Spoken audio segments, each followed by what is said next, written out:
let's do, water sewer just for a minute. Yeah. Yes, while you get ready, Okay. I have a thing I want to. Oh, wait a second.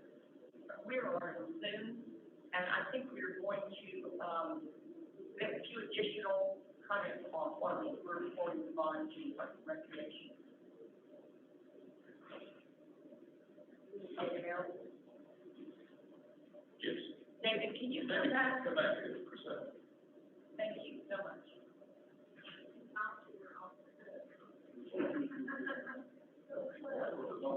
David, here comes the bad part. So one of the things we just want to report out that we actually contracted with, Withers and Ravenel to design the water interconnect for our code. So, we contacted them and we asked for an update. We received, some apologies, COVID-19 was slowing down. 2 weeks went by, contacted them again. I said, we haven't heard anything back. Please let us know. Okay. We'll make sure that the engineer contacts you. It's been ready to sign.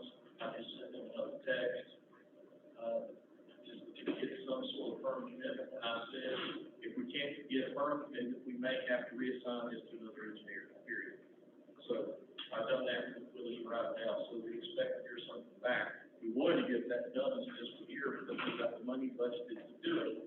Once it's designed and permitted, then we basically flip it over to construction. And so we put money in the budget for next fiscal year to, construct the water interconnect. David, what would you like to add?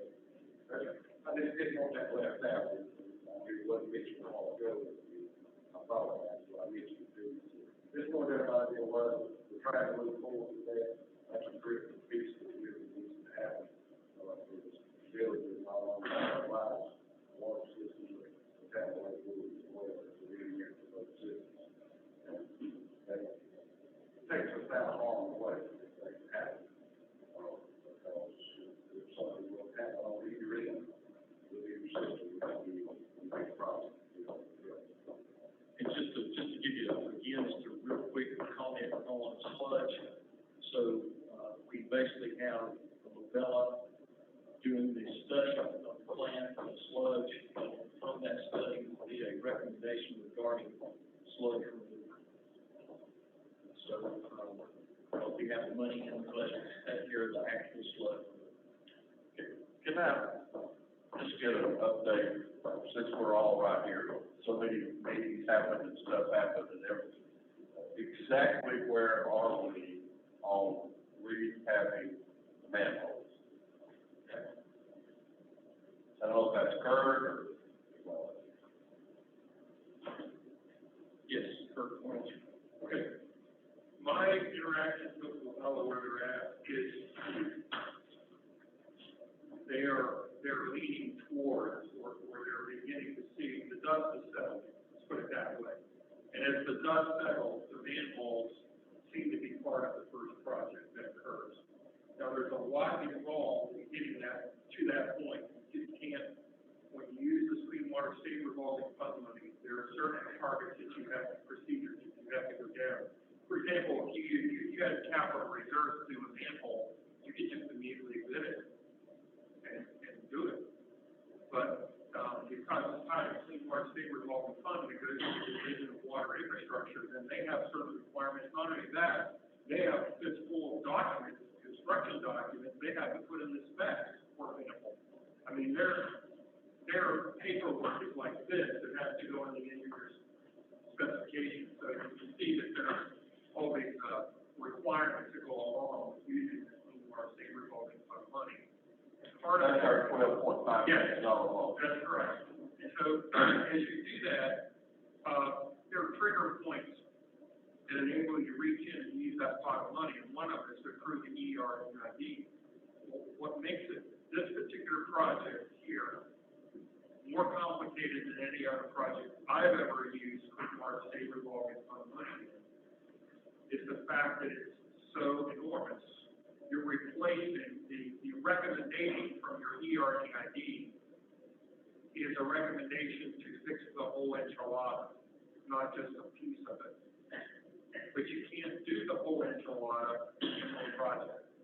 That's, from a legacy standpoint, when you go back, that was sort of one of the mistakes that were made in the past, is that the contemplation was you could do the whole thing in one shot, in one project, and that's not, we now know that's not possible. But still, the recommendation has to be there. Then you break it up in phases, and then the state approves it. That's okay, we like this overall recommendation you have to fix this big problem, and here it's broken up in these phases. We approve you doing that. Now you can do phase one. Now you can go out and bid. Now you can use that pot of money. So there's these processes that have to go through. They have to prove to the state that they thoroughly vetted all the alternatives. That's another problem with the past. So they have an array of alternatives that they're looking at, they're evaluating them, they're judging them, putting them together, and they aren't there yet. And actually, I mean, it's becoming more and more apparent that the actuary, in my opinion, the actuary is the project, and the manhole is part of that, rehabbing the manhole. So they have to bring that all to conclusion. They have to submit a document to the state, Ken Pauly, if he's the review engineer, or the convention. That, you remember her name? Do I have it right?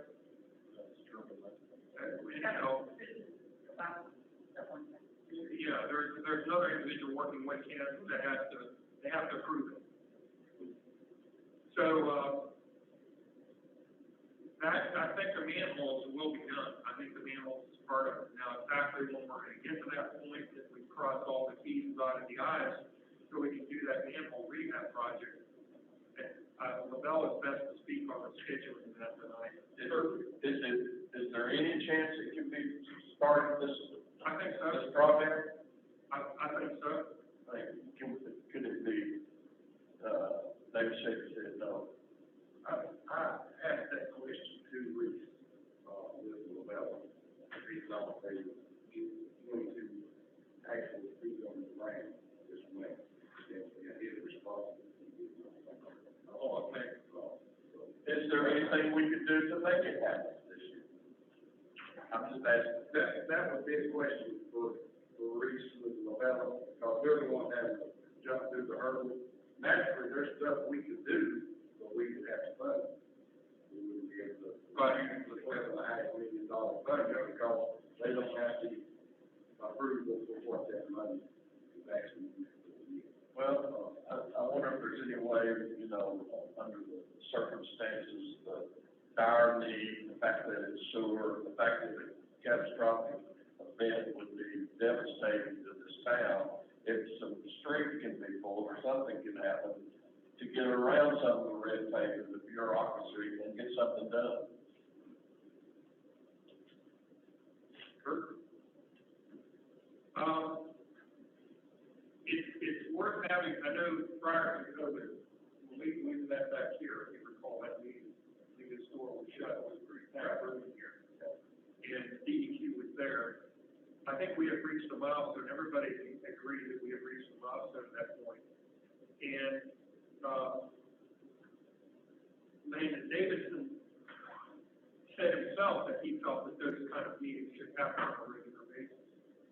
Had it not been for this social distancing and the coronavirus and the pandemic, we probably would have had a couple meetings with them to work that, because what happened in that meeting, January 17th or something, what happened in that meeting was a watershed event, because the year prior, in 2019, they were not there. I can promise you that. They were not amenable to everything that was being talked about. And by bringing the daylight, opening the daylight to the whole problem, and bringing all the stakeholders in, that has helped DEQ see the picture and empathize more with the town and be more conciliatory with that, in my opinion. And if we had been able to continue that process, I think we would be able to make some progress in that regard. But the coronavirus, the pandemic, just sort of turned that off. I'm gonna disagree with you just a little bit, Kurt, because I'm gonna tell you, I have been after the developer. How are we gonna spend the 12.5? We need to know, and that answer, I got the answer yesterday from Reese, after I sent multiple emails. And David knows this. He sat in the office when I asked Reese point blank, I mean, you're even aware. I've been asking Reese, how are we gonna spend the 12.5? Until the engineers tell us what projects we're specifically gonna fund with that 12.5, it makes a discussion with DEQ almost irrelevant. The engineers have to tell us how we're gonna spend that money. So, I think yesterday, the email that we received, not forwarded to you guys, was extremely helpful. Now we're starting to define the projects that are gonna be comprised of 12.5. Now we start the discussion with DEQ about those specific issues. We've already started with Val. Right, I think it's huge. Right, and I don't disagree with your perspective, it's just shining a light on another edge of it. And let's shine a light on a different edge. I'll use this as an example, or maybe use this as a sort of a hypothetical, although I don't like it. Let's assume that the shutoff valve was, in DEQ's mind, part of the overall solution. You can't do anything until the whole solution's out there. Well, we all know it needs a shutoff valve, regardless of the opportunity, the alternative, we're gonna have a shutoff valve now. Now, you pay for that out of your pocket.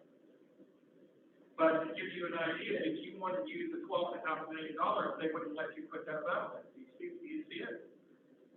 They wouldn't let you reach into this pot of $12.5 million to pay $70,000.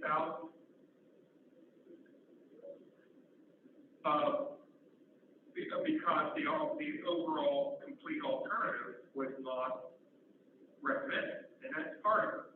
But because you went ahead and spent your own money, they were all for it, agreed that it was part of the solution. So the manholes is sort of like that shutoff valve. I think many of the alternatives that Lavella has include rehabbing the manholes. But you can't use the $12.5 million until you have the overall ER and the idea for, that's kind of a hang up there. So we've got to get the ER and the idea approved. We have to get specific design and permitting for manhole rehab.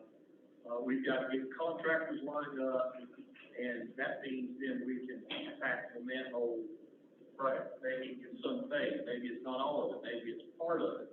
So you think we can get through that entire process and start construction on the manholes this winter? Well, my comment about that, where I'm headed to, is getting some kind of variance or something to use that money if all of the T's have not been crossed and I's dotted on a normal project. Like you said, this is an unusual project, Seth said it. You got a 40% increase. Why? Because you have a unique system. And I think my point that I'm trying to make is that the regional office is becoming more and more aware that this is an unusual system and something you have to make concessions in that regard. So if Lavella, they haven't done this, as far as I know, they haven't taken this tack, but if they went to Landon Davidson and said, we've whittled this down to 3 alternatives that probably most likely will be the recommended alternative will be from this set of 3, and all these 3 include rehabbing the manholes. Can we go ahead and rehab the manholes before we have the complete ER and EID done? I'd ask that question. I push them in that regard.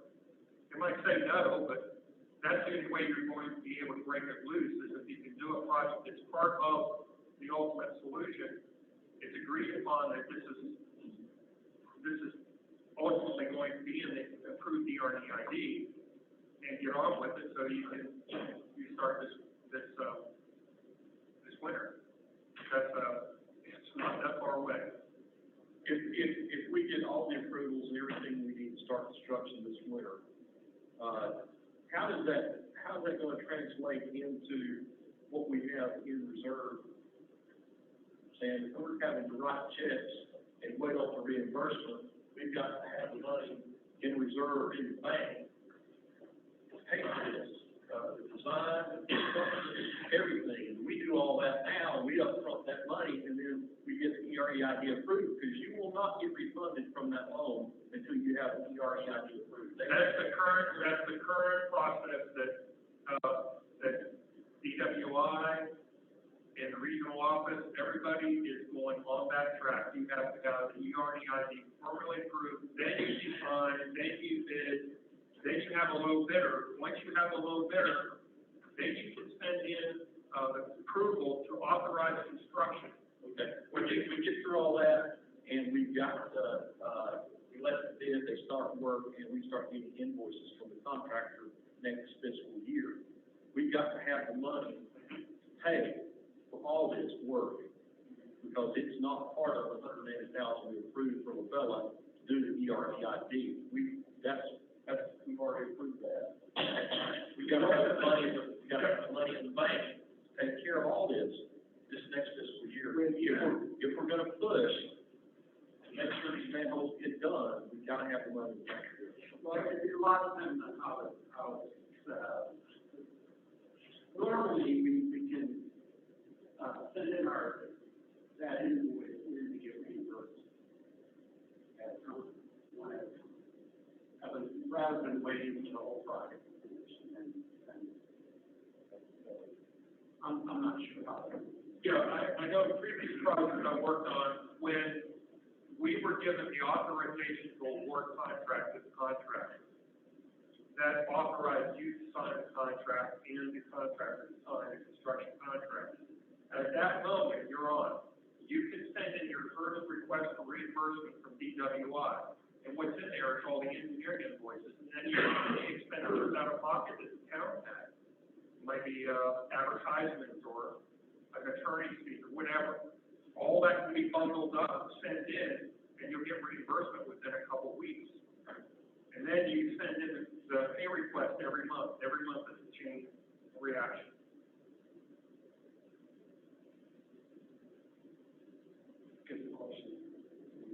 I would say the answer, to answer your question a different way, if everybody in state government says, no, this has to follow rigidly the rules that are set up, you can't do it this way.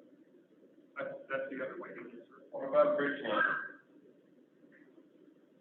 I mean, a bridge, damn, loan, what about a private loan, you know? I'm not familiar with those, Sam, are you familiar with those? In our line of work, That'd be a question to answer, ask Seth Robinson. Seth, did you hear that question?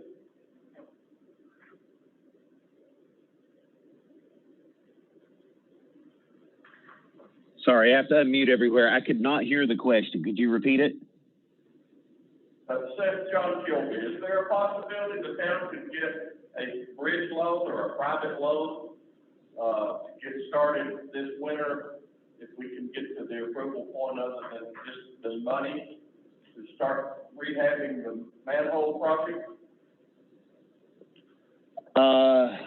Well, so the answer is yes, you could do a bridge loan. However, until the environmental and if everything wasn't approved before you go out for it, you're not going to be able to get reimbursed for it anyway, without their approvals first. So yes, you can do a bridge loan, but it's not going to be eligible if you do anything out of order. Wouldn't be retroactive. So if DEQ basically says, we're not breaking out of the box, there's a process, you got to have to follow the process. I'm serious about we're going to get the manhole. And realistically, they can't break out of that box because of federal requirements. It's not really going to be up to them. They can't do anything until there's an engineering report, and mostly report at the environmental would make everything ineligible. And LGC won't approve the loan until the engineering report is approved and the environmental is approved. So you won't even be approved to take the loan until after that point anyway. It may not be, leaving here, I don't think we get manholes. Yeah, do they have the ability to break out the mold and, you know, move forward on something faster, considering the seriousness of a failure or something in our sewer system? They'll be glad to move quicker. The key thing is until they have something to review, they have nothing to move. Sure. The only way to go through the process faster is to get things to them quicker. So until they have stuff to review, then there's nothing really they can do to help expedite.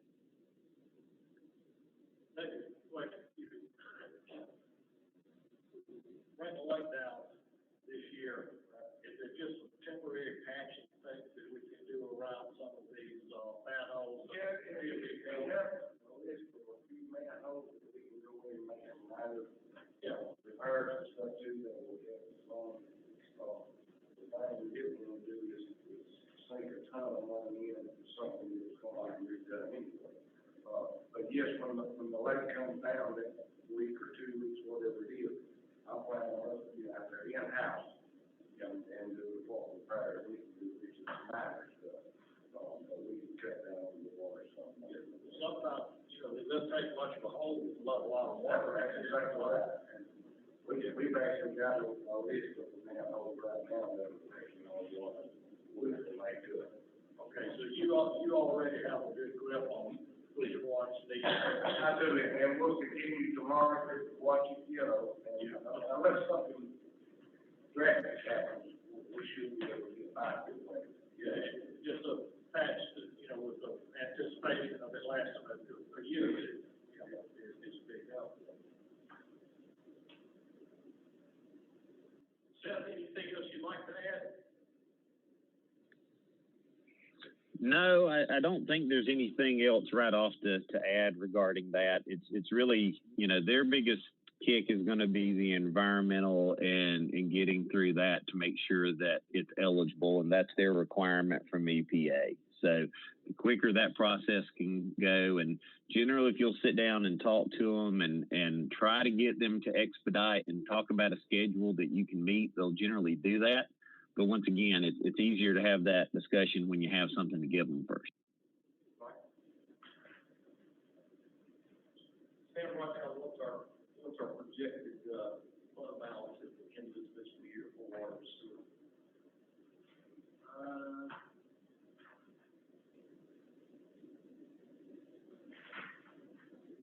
165.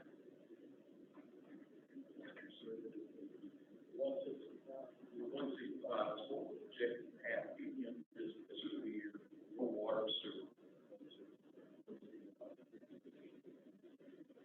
So we don't see that, growing unless we do something with the rates. And we think it's extremely wary to launch into manhole rehab unless we have that falling through anyway. To me, we're not gonna break out the box. We got to follow the protocol. I honestly don't see with that kind of cash on hand and with, the protocol we're gonna have to follow as far as EID, environmental assessment. I don't see manholes being rehabbed this way. I really don't. So I think we're back to 3 weeks, let down 8 feet, do a pin stock inspection, and then bring it back up if we don't change our financial position. Well, I guess we could ask Rob if there's any chance that they think that it can be expedited to get to the point to do that. Maybe they're gonna say, well, we can't give you the answer on that until we get something from LaBella. I think they will. So maybe we start with LaBella and then we go to the state. That's for any chance to expedite. And the closest person we have in participating in this meeting that knows that office very well is Withers Ravenel. So I think that answer, we can ask, but I think that's reliable. More than likely, we're not going to break out the bonds because of federal mandates. David, anything else you'd like to contribute, add? Thanks again. Just to let you guys know, I sent a text to, Withers Ravenel about our design for the, water system. Just Seth's participating in our budget workshop, doing a great job, haven't heard anything from Jay Johnson, I've been waiting, not sure what to do, I may have to reassign this to another engineer, just FYI. I got a response back, I spoke with Jay last week, he's on it, so sorry for the delay, and I tell his update today that we may need to change it here. So just let you know, changes taking place. We're really trying to nail out the design for the water interconnect. We'd like to see them finish that this fiscal year so that we can construct that next fiscal year beginning July 1. On the record. Dean, thank you. Dean is, as you know, he's completed extra duties. He's doing now not just like the Parks and Recreation. And so, one of the things we did, we applied the enterprise principle to Parks and Rec and Lake, looking at expenses and revenues. We came up approximately, round numbers, $275,000 in the red. And so I asked Dean, what can we do to increase revenues or cut costs? So Dean went to work and he proposed a few ideas for increasing revenues. And after we had that discussion, we looked at what was left as far as that would basically a break-even situation for that if we treated it as an enterprise fund. And what we had left was $110,000 in one hole. That's exactly what we've been paying to subsidize golf in the town of Lake Lure. So there's potential cost reduction, there's potential revenue gain. Revenue gains on both net fees, that based on Dean's adjustments, $165,000 could be raised in revenue if we increased both the net fees, and then if we possibly do it over a 2-year period, do the same thing for golf, we could end up balancing our budget at the end of a 2-year period, or balancing that fund if we treat it as a enterprise fund within 2 years. But we probably need to start this year preparing. So we put $45,000 in the budget to work with Withers and Ravenel, or some select company to help us with looking at options to repurpose that property. And there could be 2 or 3 different scenarios. Maybe in the end, at some point, we move Parks and Rec and Lake over to that property. There's an existing building there.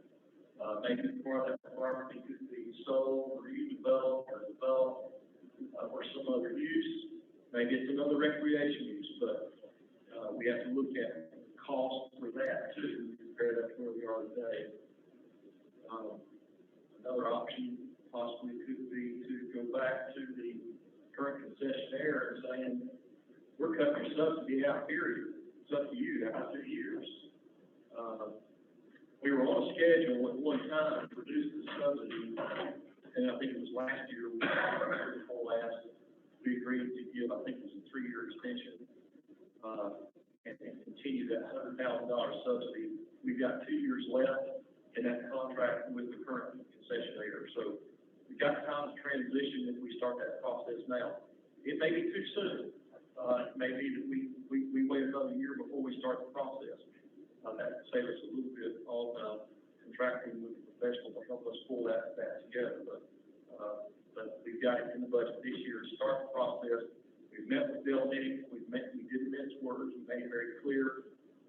We look at this as an enterprise fund. We're short, and our goal is to make that up in some way, either generate the revenue or increase the cost. So they should know by that official meeting that our plans are to look closely at the golf course so we can possibly repurposing or doing something else with it to reduce our cost when it comes to golf. So, Dean, what are you asking for next year? Basically, I need 2 trucks, 2 work trucks. I've got a Chevrolet Colorado right now that Melody uses, that is over 180,000 miles, is having issues. I also have a Chevy Blazer that has been handed down. I think it started out here as a community development vehicle with the police department. It's been moved around, got back to my department. It's got a transmission about to go out of it. So both of the work vehicles for the staff really in bad shape. I'd like to try to sell them and get whatever we got, put that back in here and get two basic plain Jane, just work vehicles so that the staff got, vehicles to work in. Any other big items on equipment or? Not on equipment, we've got in-street collection systems started like this year. And, big beach house, small beach houses, in need of some repair. It's been quite a while since we put much money into those beach houses, and they've got some, plumbing problems, roof problems, and just some pretty big ticketed items. But sure, that's just all the equipment wise is the two trucks and all that. So staff-wise, so I think some of you are aware, you know, we've got a 1,500 acre park that we maintain. There's a three-way agreement deal worked out, years ago between Town of Lake Lure, Conserving, Carolina Mountain Land Conservancy, which is now Conserve Carolina, and North Carolina's, part of the division. And so we basically applied for a grant. We received the money. We used that money to buy property, with the help of, Carolina Mountain Land Conservancy, which is now Conserve Carolina, out of bankruptcy. We also, received another grant, and, we used that money to fund the construction of those trails. When all this was done, we did have some light discussion about long-term maintenance and upkeep for town this fall for 8 miles of trails. That didn't go a long way, but Carolina, Conservative Carolina did say, we will agree to take care of maintenance for 3 years. We'll hold your hand. We'll walk beside you after 3 years. This trail should stabilize, and after 3 years, it'll be up to you to maintain it. Well, the catch in all that is that we have to maintain that trail in accordance with their oversight. They basically they're the ones that interpret the standards, tell us what we need to do in order to satisfy the requirements of those standards. I've asked William to do some research on that. I've even talked about what would happen if we were to get this property to somewhere else like Chimney Rock State Park, and what would be entailed. If you gave them $5,000, and that would be cheaper than us having to do. But short of that, we're on the hook to maintain those trails until we decide to do something else with it. We did ask Conservative Carolina, to send us a proposal early on. They said, look, at the end of 3 years, if you're not staffed up, ready to do this, we'll maintain it, we'll send you an invoice. So we said, well, how much? So $8,000 a year, and anytime they go out and remove a tree, there's another incident, an extra billing. And so Dean, tell us something about that. To help me better understand it, I forwarded the proposal to, James at Mark, and, he also forwarded someone above him in the trail. That's James Leatherwood, State Park Supervisor. Yes, yes, and, and I didn't offer any information, I just said, James, we're looking at this contract with Conservative Carolina, could you look it over and give me some feedback? Well, his feedback, when it came back, says, man, you're not getting anything for what we're charging. He said, this is way too weak. He said, negotiate some more, we're talking about more. He said, but he wouldn't sign this contract. So, by us moving this in-house, if we would be able to have the staff that would do everything that Conservative Carolina would do, plus everything they want to invoice us for, plus this person would be able to help with the rest of the parks and area, the other trails, different ones, and things of that nature. And with just replacing the position that was already created in the first place. So just a little bit of personnel. So we had the community development director leave. We conducted the interviews. We made offers to 3 different candidates. There were no takers. We basically developed Richard up into that position, and we moved Garrett Murphy, who was at Parks and Rec, back to community development. because he understood the permitting and all that, it could be a quick help decision, and that's working great. What we did is we left a void in Parks and Rec. So as we fill this void, and that salary is budgeted for this position, we add trails to that, and thereby stay in compliance with Conserve Carolina, and that person does everything in Parks and Rec that needs to be done, but they also make sure we stay in compliance, and they work within. So that's our plan, that's our scheme to resolve those issues, with personnel and with the trail. Be glad to entertain any questions. If you have anything else you'd like to add. No, this paper, I'll explain it real quick to you that I handed out to everybody.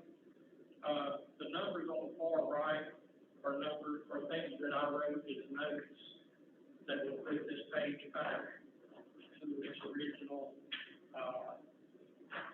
state. But if you look all the way on the far right side, if you look all the way down to the bottom, you'll see 347,125. That's what these boat permits were currently. The 512,755 is where I've changed some of these numbers. And then the total, revenue increase would have been 165,630. So if you'll move back to the top real quick where it says resident annual motorized permits, it says we sold 952 of them at $300 and it raised $285,600. The number up to the side is I put 200. That $300 fee is where I've increased it $100 a year per permit. The 200 is just to tell you where it was prior to me doing this increase. This is strictly, thought process, just throwing something out there for us to look at. These are not hard numbers. You guys have not taken these. You guys have not approved these. This was just quick looking through this. You'll see also in some of my saying, I've written out the word remove.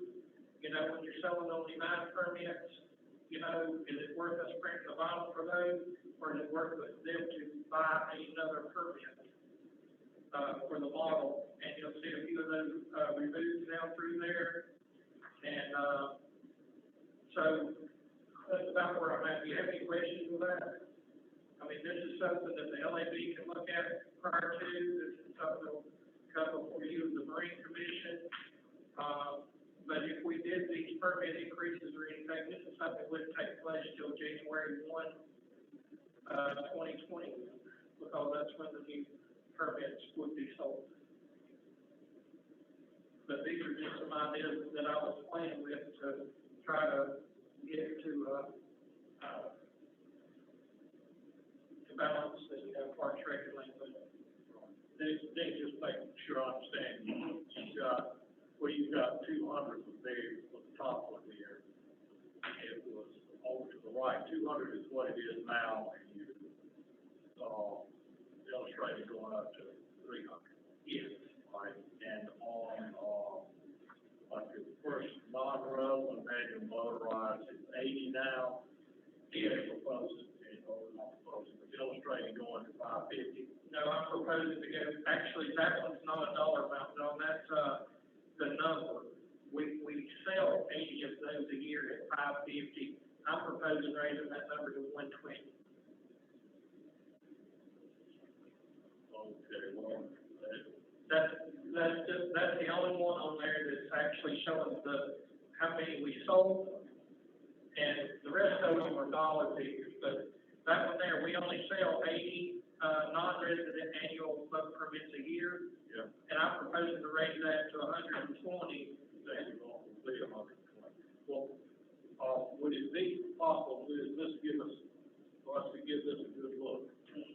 It would be helpful, I think, if we have, maybe if we've got 2019 up here at the top. Right. If you put all the current, fees in there, and then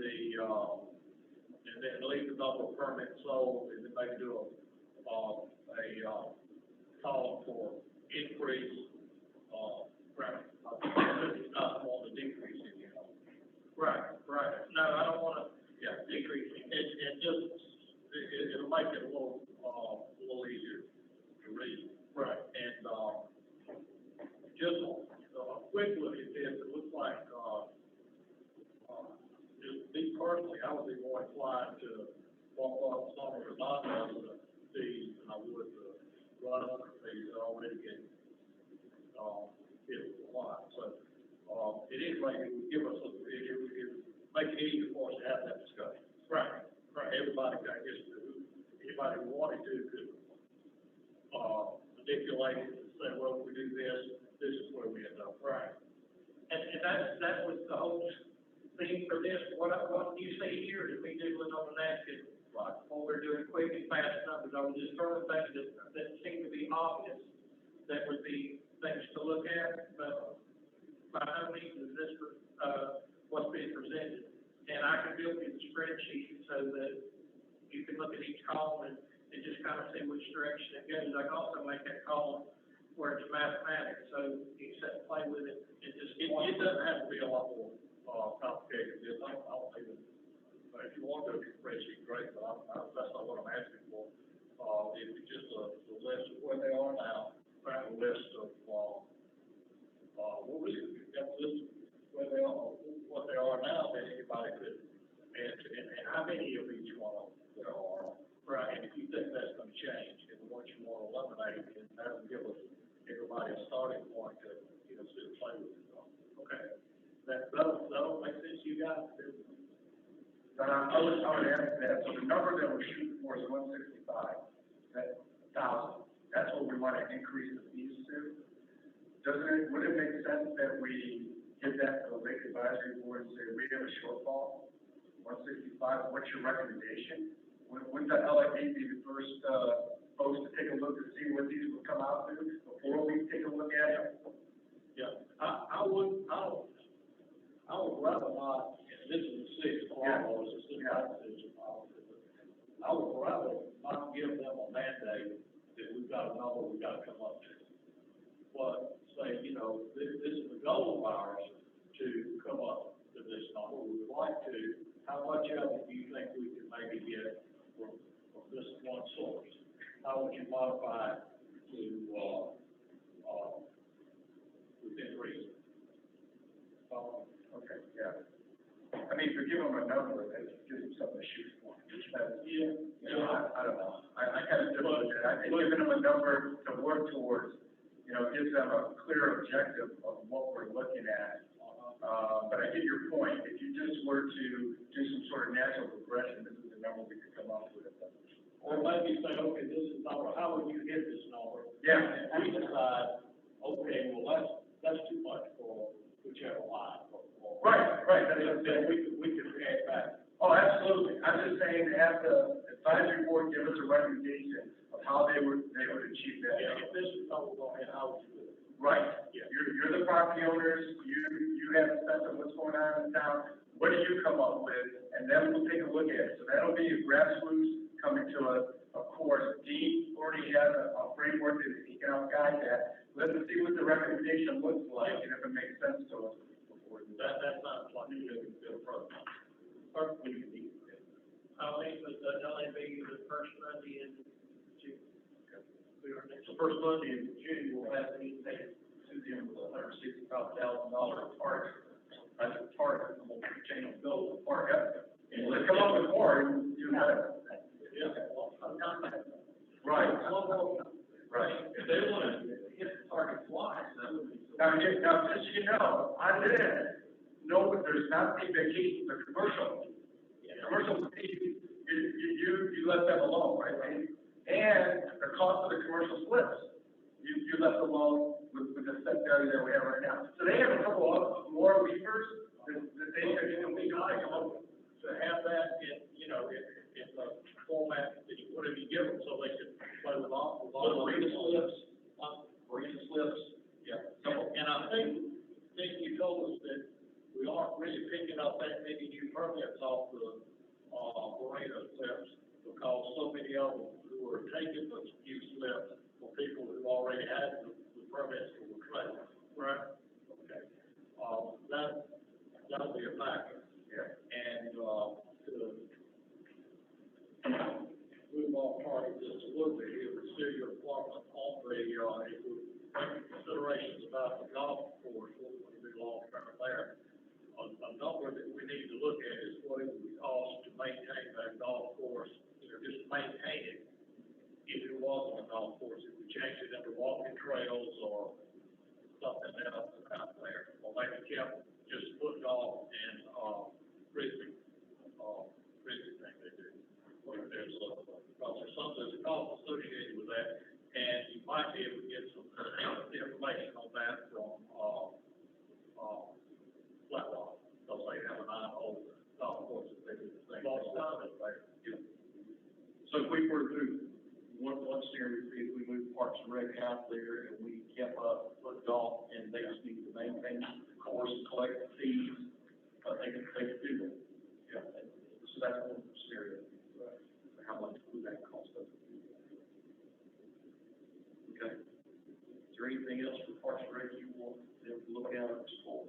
Need to know, and all of them are. Need to know they're doing a great job. He's assuming additional duties and he gets that done. So, I appreciate you. Well, I think there's, obviously some opportunities on the market side too, so I think that's something we can look at. I've actually had at least one of the people that is involved in the market side that has suggested himself that there's some room there for some increases. So, I really think, I agree with what John says about, all our citizens,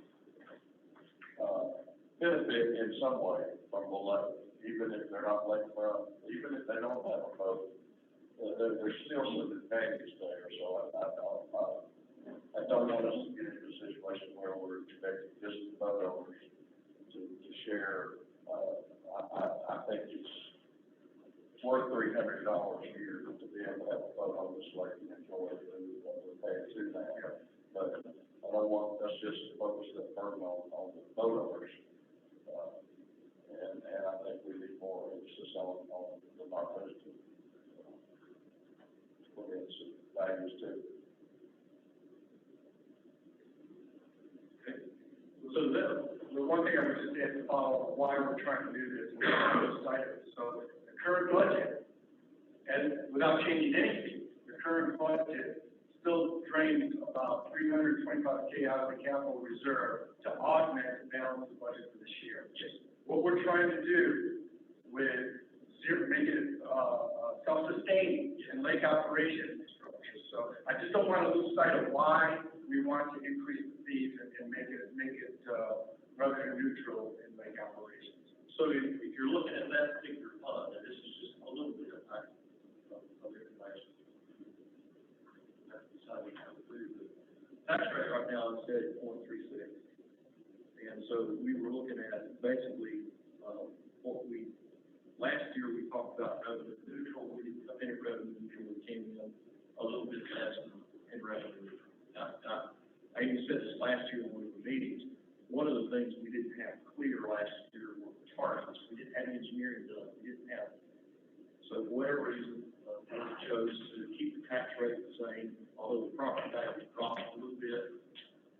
And so we actually pulled in less revenue last year than we did the year before, because we kept the tax rate the same, the thing that was being taxed dropped just a little bit. And so I think that was a little north of $100,000.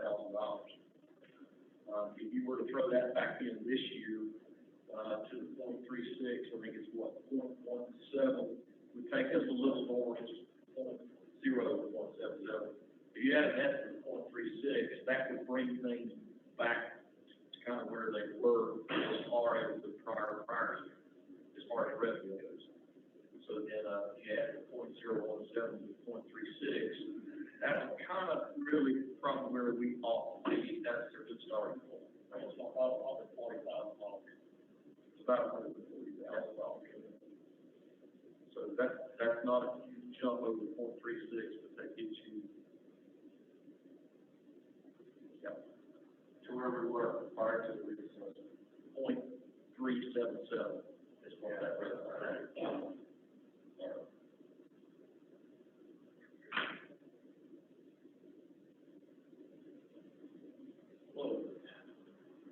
real simple way to explain it is we need more in reserves to be able to be eligible for some of the grants and loans we want. Yes, that's right, yeah. Yeah. We increased our cash flow and our financial position, according to the feedback we get from, WR. And there's another reason too, even bigger, we started talking about this. If that infrastructure money, federal infrastructure money, becomes available to the state to go forward, and they're gonna solicit for what municipalities want to use that money, the first thing that's gonna happen is we need to gear up our on-call engineering and all our resources to be able to even apply for that. Without that reserve, without a pool, I don't know what the number is, but it's more than zero. Without that pool of cash to have that on hand, I would say upwards of $500,000 anyway, we're not gonna have a chance of even bidding, for that money to go forward. Because you won't have the engineering power behind it, you won't have the ability to go to the state and say, you know what, we'll match some funds coming up. All our leverage goes away without that reserve, John, so it's hugely, hugely important, like you said. And we can't take it down to zero. It's gotta be, Right. state got that much in reserve, but you really don't. Right. Because there's a point where they decide you can't get below Right. a certain point. So which is what, like, how low? 8% which is basically 1 month of the buffer. Which is, what? 150,000, something like that? The others were 8% of the. 8% of the.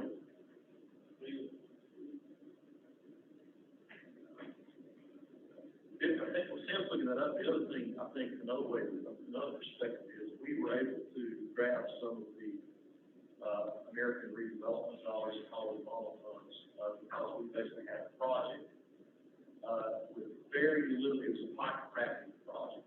And because that required hardly any engineering and any work, we were able to jump on those funds, but we couldn't have grabbed those had it been a project where we needed engineering to go behind it. And the key is the term, I'm sure this resonates with Mr. Brewer, shovel ready.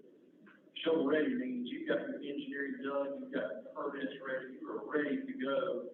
And when they come around for the dollars, they ask, where are you? We're only going to be accepting those projects that are shovel ready. And when you can say, we're shovel ready, and you go on that list, and without being shovel ready, your chances of getting money, because now you've got a race to pay to get engineering this thing done, permitting, it decreases your chance hardly to zero. And shovel ready is the way to go. Thank you, Senator, sir. Sir, point. A manhole rehab job would be a shovel ready. Yeah. That's why the lobbyist is so important. You don't know what's gonna happen. The Metcalf, for example, needs to be aware you have a shovel ready project. Because if they go down to the next month, something might come up. You can see what's going on in the news with, legislators, they're kicking this all over the place. Steve Metcalf called me yesterday, just expressing, desire to work with us, and he said, the guys are in session, and he said, whenever you're ready, you move on, we'll be glad to start our conversations with the legislature, so they're ready to go as soon as we are. Yes, and just to add to that, I'm not overriding Lavelle's recommendation that that's their bailiwick, but the one type of, there are many types of manhole rehab. The one that David Airwood and I saw up at, Maggie Valley, now, it was perfect conditions, it was on asphalt, it had a truck right there, and that's not what we have in the lake. But they were set up as ready for David and I, as soon as we showed up within, 30 to 45 minutes, they totally rehabbed the manhole. So that can be done very reasonable, very, very quickly. Shovel ready, bid it, do it. They'll have to send if they did that type of process, they would have to take that tractor trailer and put it on a barge, like we did with the hoist, to get some of them, not all of them, but some of them to get access to them. They can, a lot of pumps. They can do a lot of concrete pumping too. On a lot of those where they're located. Rather than having to put it on a barge, that's an option. Kurt, we're shovel ready right now manholes? You could be, yes, yeah, because see, when you, anything that you do to an existing asset on your water wastewater system is already permitted, that's maintenance. So you are rehabbing an existing asset, you don't need a special permit, you don't need an ER and EID to do it. The only reason you have to have an ER and EID is to dip into that money. See? Which if you had your own money or a different pocket of money, you could go and do it. We had the money in reserve, this process that Kirsten talked about, we could reduce our flows significantly, and we could start that this month. If we had our own money. Right, that's right. And those rehab manholes would, now, unless they do a different process, like I'm not, Reese has already told me that I think it's gonna be recommended, but it's where you build those access manholes in Lloyd. They can expose. Right, but I'm just saying, if you did that, that turned out to be the recommended ER and EID, well, then the manholes wouldn't be part of that project necessarily. Oh, yeah, they could be, they would be, almost every project is dependent on those manholes. So actually, that what you think, Steve? Almost every alternative seems to use this manhole. So when you take a look at the budget as it exists today, we've got $325 going from our capital reserve to balance the budget coming in. And money's going the wrong way. And we're gonna be putting some back in, we're putting back in less than what we're pulling out. Putting back in less, and the difference is about $100K, something like that. So our capital reserve is our regular, tax funds, so forth that are coming in. It's our capital reserve that we're anticipating, is both. So it's general fund, but it's a piece of that that's been earmarked as capital reserve. Okay, Sam, is that? Yeah, say it correctly.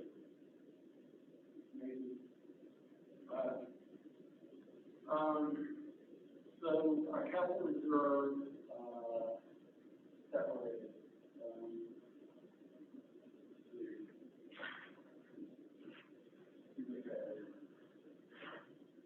so we're transferring $3 which is approximately $242, some odd cents, into the capital reserve. And we have a balance of roughly, I think, 404 after that transfer. So we'll transfer, according to the budget, we'll transfer 325 out, so we roughly have around 80,000 left in the capital reserve. Okay, so we got 404. We're gonna pull out 325. We are putting some back, but we're actually taking out more than we're putting in. One of the things you could do is you could, I'm not suggesting, well, possibly, is that if you go up, you could earmark this additional raise, in your, or whatever you decide on the 3.36, you could earmark that for that capital reserve account. You follow me? I'm following you. And my hesitation with that is that was done one time before, and we presented to the town as, or to citizens of the town, is where we're going, all this is going to reserve for capital improvements, which is great. But what wasn't done was the money that had been going to capital improvements was stopped. So it was really, kind of a spin there, and it wasn't exactly what it was held out to be. So I think if we just say we're trying to increase our reserves, and we need this extra 1.7 out of, I think, personally, I think that's the best way to explain it, without doing an official tie to it and making it a line item on the bill, on their, tax bills. So, And I would agree with that. So, but with that, the 0.17 will do that. All right, that's not in the budget, that will get an increase. But that effectively does it. If we we find $165K, that's all, it's doing the same thing to that capital reserve. Because it's pulling on, but there are a couple other things that we can talk about. So I just wanted everyone to understand the bigger picture is, we're trying to, and get agreement that we're trying to build a capital reserve. That's what we're trying to do. And getting it from, we either reduce expenditures or increase, the tax rate. And by the way, the 40% on the utility would again be in addition to the capital reserve effectively, right? Because it'd be less of a drain on the budget. So those two different funds, but it effectively does the same. It still builds the capital reserve just within the water and sewer category. So the extra, .0177 on top of the .36. Yep. Goes to the general fund. Yep. All right. And the boat permit fees goes to the general fund. And where we really need to be healthy is the water sewer. It's the water sewer fund. And so the revenues for that are your rates. So if you do boat permit fees and you do the .017, you're building your general fund, and you use it for capital, you use it for whatever you need to. But if you're talking about building up your reserves for water sewer, to do manholes this winter, maybe that technology could be done, and we don't go through the EREID process. If we had our own money to do it, the only way you're going to get your own money is to look at your revenues for water sewer. Yeah, but you can, I mean, you can loan money to the water and sewer fund, but you can't give them money. I prefer to stay alone. It has water sewer, that's. Well, what happens is, LGC does not like that. So, if you start doing that, it'll slap your hand and it has an effect on loans and stuff like that. And LGC has to prove that SRF 12.5 million, so we need to stand in grace with the LGC. You're also approving your 30 years.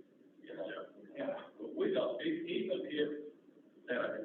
if we do need this extra 40%, we don't need it until after all the work is done, because we're still at a point now where we have, the increased rates, but we don't have the debt service, we don't have the loans to pay back. I know we've got the, floods and all of this, but, that's not an every year thing. It's rates would be, that's a one time thing. So I'm anxious to see more information on that 40%. So we have a cash flow problem with the water and sewer, that's what we're talking about. Okay? Now, insourcing will help us greatly, because we'll take amount that's being paid for water and sewer, and we're paying for the general fund for lake operations. So that drastically changes the cash flow problem that we have in the water and sewer fund. So I think getting on that would be that, those are the only things that are gonna prevent us from raising that utility rate. And with the, meeting the LCC requirements to shift the burden of where that's coming from. Now, for the $2.5 million for the valve,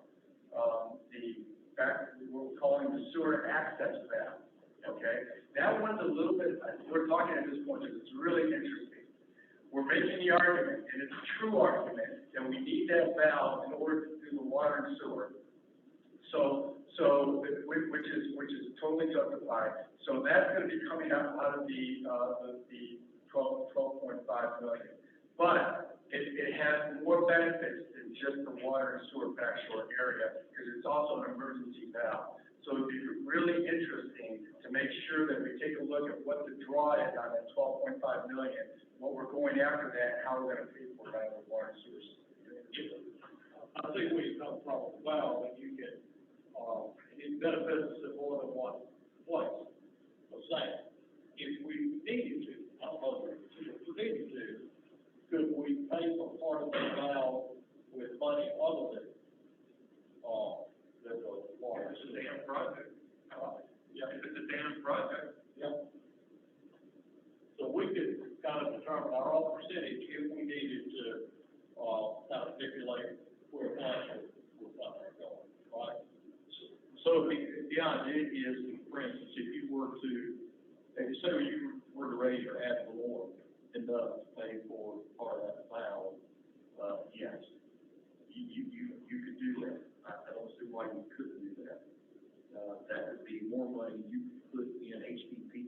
out of the way. Yes. Right, that's more than you've got left in 12.5. So you could raise that, and you could virtually earmark it for, that vow. Right.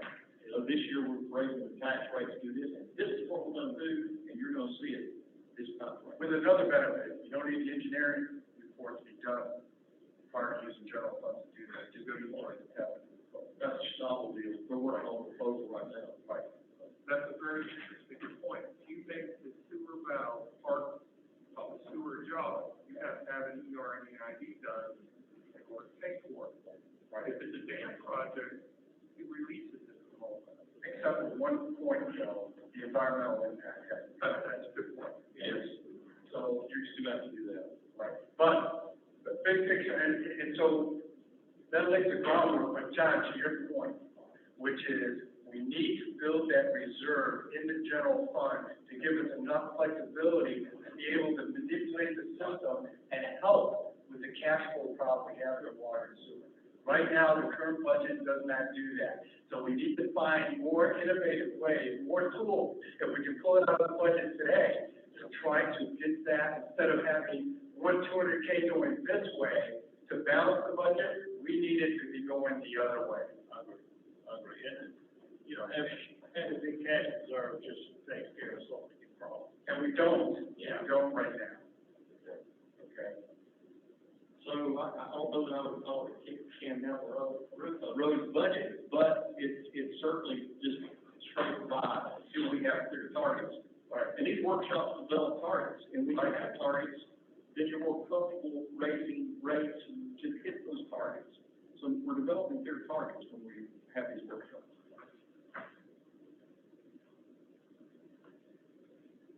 Are there anything that, is there any agreement on any parameters of the budget that you guys could give to us, that we can rework the numbers and show the effect?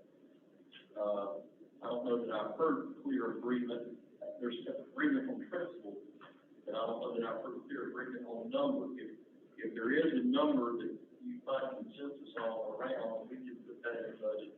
If it's different than what's being proposed, we can put that in the budget, show you that.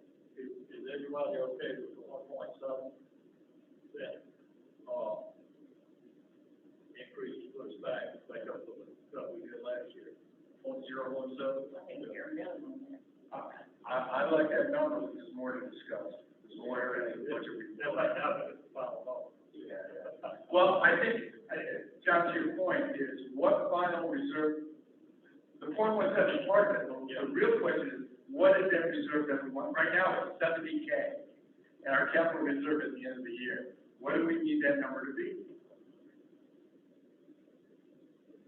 Right, because that's really what the target is. And a penny gives you roughly 86K. 86,000. So it's like a 0.017 kind of allows you to recover from what you were last year, but anything additional gives you another 85,000 to put in capital reserve. And that's where you really get some traction here, is when you do that. So the 0.17 gives us what, 140? We have 165 here, so we moved the dial to 305 so far. Yeah. All right, how much further do we want to go? I mean, that's really what it comes down to. And what else can we look at? That was a rhetorical question. No, I'm trying to think of a rhetorical answer. Yeah, I mean, Look at everything on,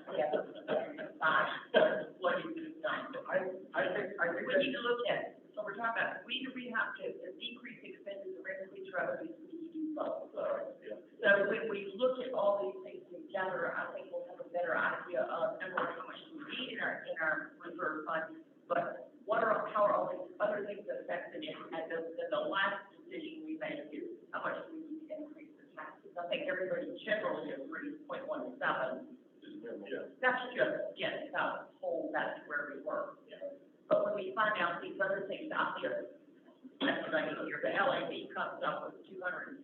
I'm sorry, that. I love that, that'd be great. Right, but I'm just saying that, then that's much more money that either adds to the fund or the fund that's spent somewhere else. So I think we need some more opportunity to discuss everything that's been discussed today, to figure out what those numbers for like sewer rates and, property tax. Is there any sort of feeling, I mean, you can approach it two ways, you can take a look at the sewer fund balance and say, we want it to be this, or you can say, they're recommending 40, let's go with 20. I mean, anything you gain is gonna be helpful to you, and you can make new adjustments the next fiscal year, but anything you can decide on today will allow us to recalculate this budget and give you an outcome. So either parameters are helpful to us. Is water sewer, is that up for additional discussion, or no raise at all, or sets recommended 40? I want to see that, I think what we're going. Is that, am I all on that? Let's see that. Or maybe there's somebody else have a good grip on, I came up with. I remember seeing the matrix when we had a special meeting, but I don't recall how it all got calculated together. Mitchell, you want to get Seth ready? Seth Insurance.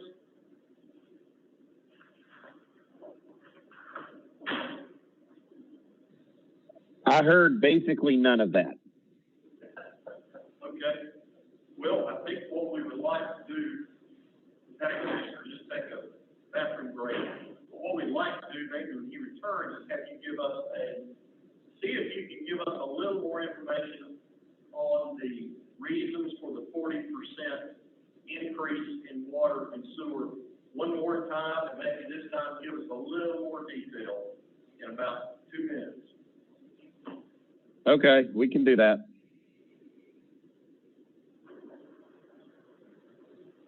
Can you forward that report to me right now, Sid? Yeah, I'm gonna have Steve do it right now. Okay. And then if you guys could talk to us a little bit about the 40%, that'd be great. Is Steve on with you? He should be on the phone as well. Okay. All right, Commissioner has returned. We'd love to, have you give us a little more detail on the reasons behind the 40% increase in the sewer rate. Whenever you're ready, we're listening.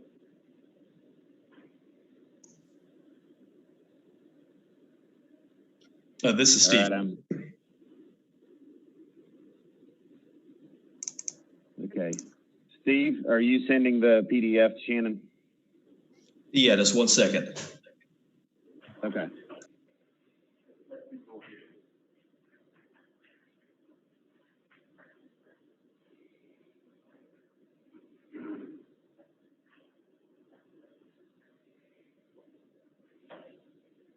Are you able to share that PDF there, Shannon, so that we're talking from the same thing? Go ahead and get it.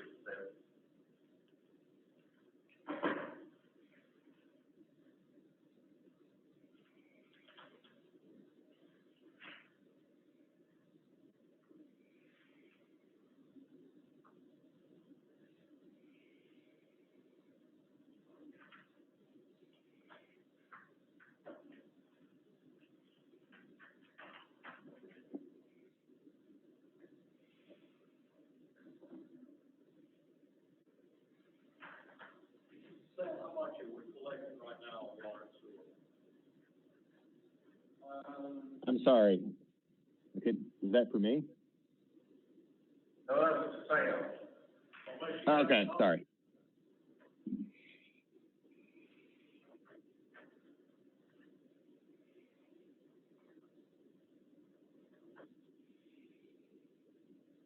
We're at about, looks like we're at about,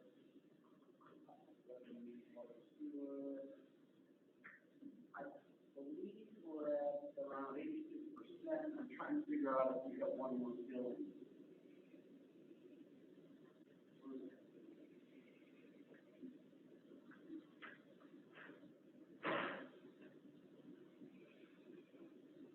If we have one more building. Your reading is this month? Yeah, so June 10th.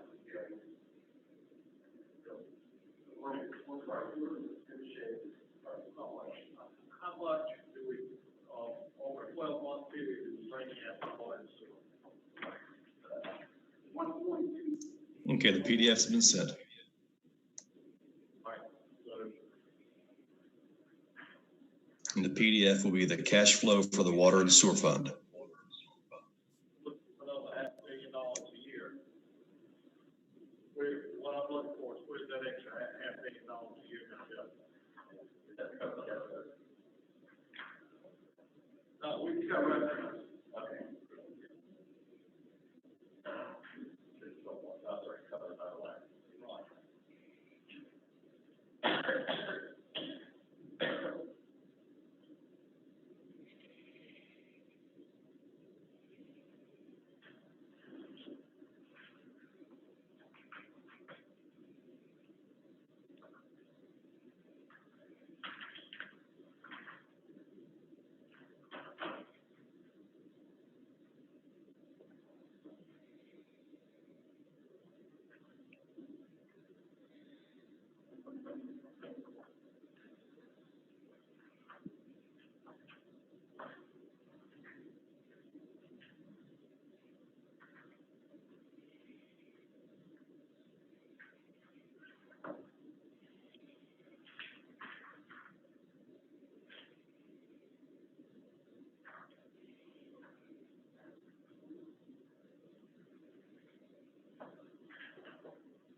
The PDF should be received on your end.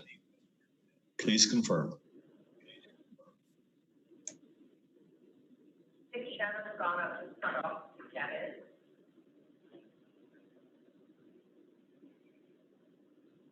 Can you repeat that, please? Janet's gone up to the front office to get that.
But on our, water and sewer, if you pull out the, capital improvements, the engineering, whatever we spent on, like, in that category for the past year, how much did, if you take that out, how much did we spend in for just the ongoing water and sewer?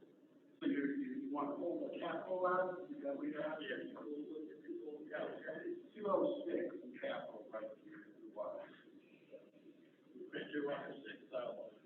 Got it, okay. Right there, 206, that's the only thing we have is the Firefly code. You know that. So, and if the 206 you spent, did that take any out of reserves, or was that? No, that was all. That was all one year. So, going forward, we should have 206,000 extra to spend on Firefly code, or whatever we have coming up this coming year, right? I don't say that. I'll say if we were able to cover our ongoing expenses last year, and spend 206 on capital, and we didn't take anything out of replacement reserve, then we have, then going forward to the new year, we should have 206,000 still available,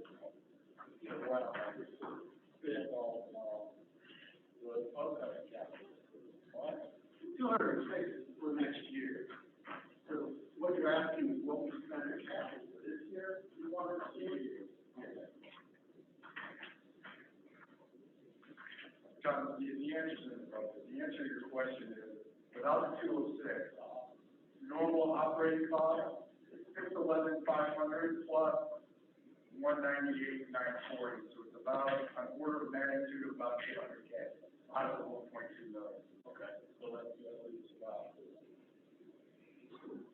is what we were looking at before, to pay back the $12 million. No income loan. Exactly. Yeah. So why, so now the question still stands, why do we need to say Before on top of it. right? Yeah, that's what I'm trying to get my, Right. So for Seth and Steve, we've handed out what Steve Miller sent to us, Seth. Steve. Okay. So let me talk about what you see here and the kind of the reasoning and where we come up with the 40%. So first of all, let's look back at kind of the last 5 years, which is the first part of what you see with this, is we're looking at the trends over the last 5 years, the budget for 2020, and then forecasting going forward. So, if you see where things have been basically since 2015, 2 of the 5 years had a loss for the fund, and the years when it wasn't a loss, even then were not necessarily substantial amounts of income to help build up reserves. So the result is especially if you look at the last couple of years, you've had everything from negative net position to currently about 8%, which is incredibly low from a unrestricted net assets portion. So there's very little cash on hand for the fund, and a lot of that has to do with the fact that if you look at the total expenditure line item, those numbers have been going up substantially over time, especially with some of the current budgets that you're seeing now for like 2020. There's some really large increases in some of those numbers. At the same time that basically revenues outside of the rate increase in 2017, it bumps things up, but your expenditures are increasing faster than your revenues are, and you're getting to the point now where basically it's kind of break even at best, and that doesn't really include planning for any of the big capital projects that are coming up. So I know there's been discussion that rates were set to cover that debt service, but irregardless of how that was done, the reality is the rates won't cover the estimated debt service, and in fact are, kind of sort of best case scenario, really kind of break even over the last couple of years based upon where expenditures are at, including the increased capital outlay as well. You're also looking at needing to spend some substantial funds to get to the point of the debt coming online. I think the number I saw and what maybe Maurice provided just in the last day or so was about $1 million of engineering expenditures. You're going to have about $250,000 worth of loan closing fees when you get to the point where it goes under construction, and you're going to need to increase the fund balances likely to get approved for the loan by LGC. So it's very important to start looking at getting everything back into the appropriate financial shape and preparation for that new debt service coming online, which is, as we said, about $400,000 a year. And to give you an idea of kind of where you want your unrestricted net position as a percentage of expenditures, you want that to be up to at least 50%, if not more. A larger system, 50% is just a bigger cash number. For a smaller system, you're probably looking at, somewhere between 50% and 100% from a fund balance perspective is what you want to keep that at.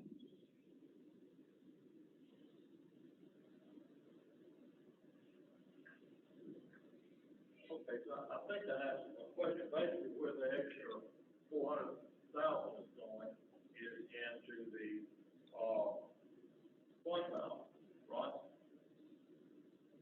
Am I missing I'm sorry, I couldn't hear that. That's an unrestricted debt position, and I see it going up from, 255 this year to 777 next year, and to, $1,081 a year after. Exactly. So a big need for that increase is actually to increase the fund balance. Okay, all right, well, that answers my question.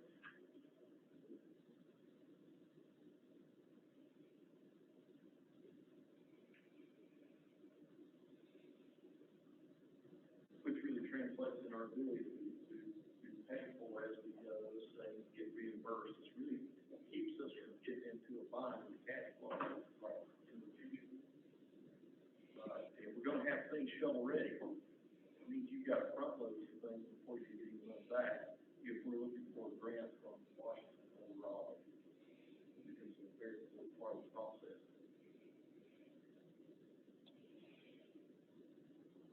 I'll make it slow. In fact, I'll half slow. Well, we've got the 12, maybe, yeah, 12 acts that, what year are we looking at, and that's supposed to bring our operating expenses down, if we spend that. Wastewater treatment plant would be one item, between what we're doing with D and reducing the flow, we hope we can reduce the cost, we will reduce the cost of treatment plant.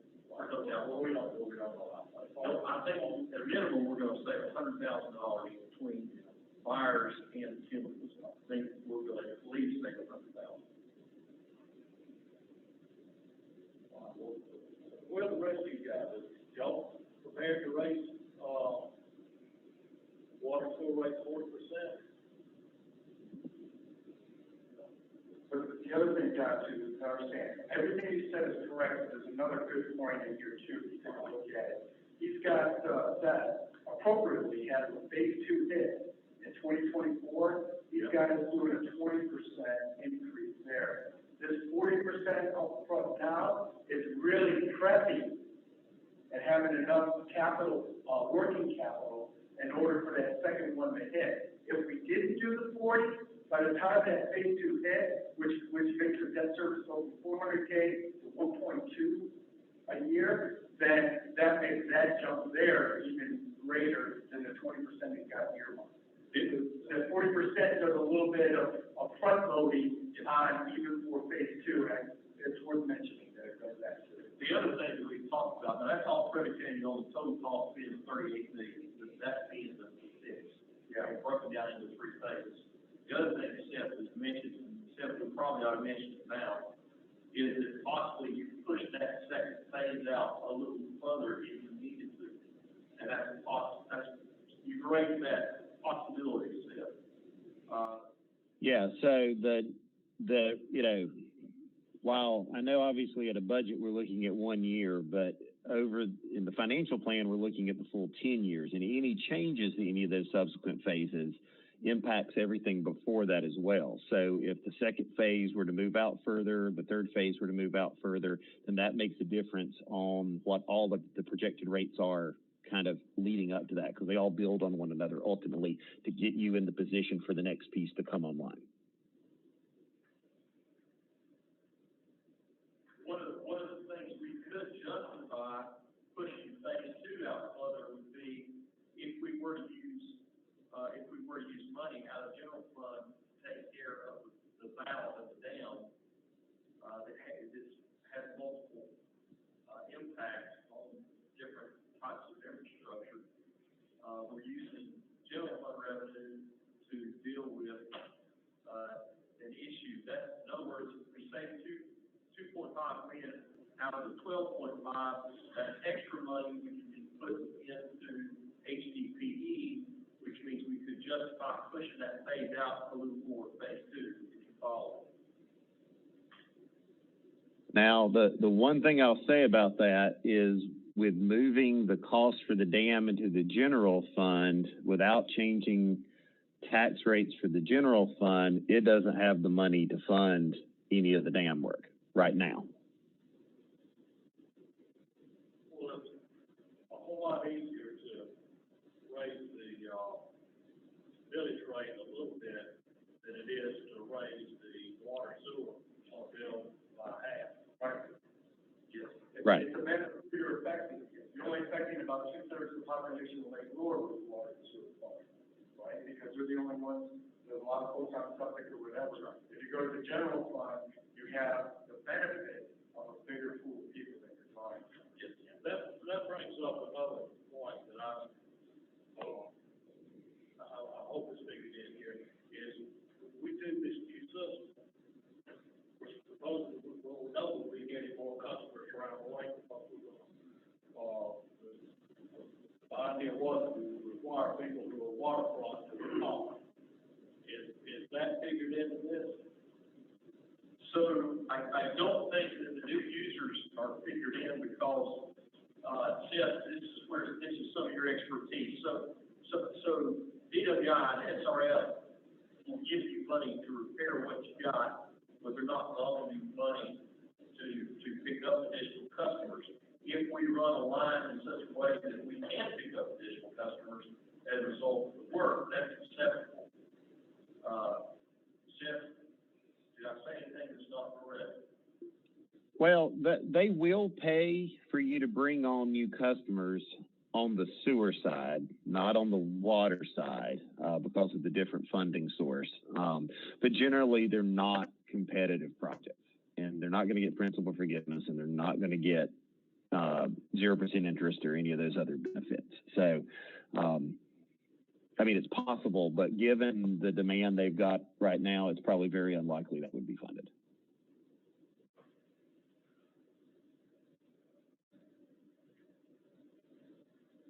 And, you know, while we're not yet talking about the tax rate aspect, I do want to point out that, you know, if you look at just what's being talked about now as far as moving the dam work over, and that's not including the extra $2.5 million, which, you know, we'd have to see what that impact would be for the valve. But right now, just to move the dam work that needs to be done to the general fund is a 6-cent increase per year for 10 years in taxes.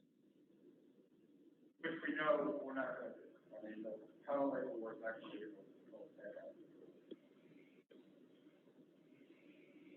Well, when you say dam work, you're talking about the entire dam structure itself. That's correct. The dam project. That's correct. Yeah, but what we're talking about is maybe moving the valve set from SRF side of the equation over to our general fund. It is a sewer valve that allows us to access existing sewer lines and helps us set the stage for installation of new sewer lines that we know we need to do. But if we were to take the 2.5 and basically take care of it out of our general fund instead of the SRF loan, that would give us more than SRF loans spent on HDPE perhaps. But then we finance the 2.5 out of the general fund, which means you're looking at a small tax increase to make that happen. Not necessarily involved.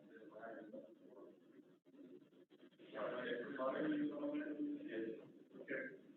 And I'll ask you to forgive me in advance if I maybe step on my comment. I don't think to.